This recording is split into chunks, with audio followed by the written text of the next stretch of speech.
Trova le differenze. Comune di Silea, cavalcavia della strada regionale 53 Postumia. Da un lato, in via Friuli, il margine della strada curato e sistemato. In corrispondenza, cioè in via Lombardia, erba alta che sfiora i 2 metri di altezza.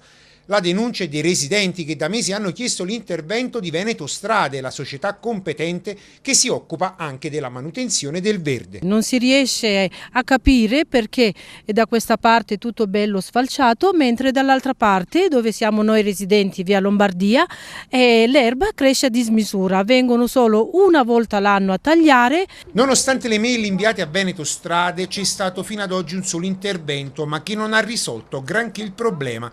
Non ci sarebbe la macchina che taglia l'erba, una delle motivazioni della società che ha risposto alle richieste del comune di Silea a provvedere alla manutenzione. Noi chiediamo solo che la puliscano una volta, 2 volte l'anno almeno.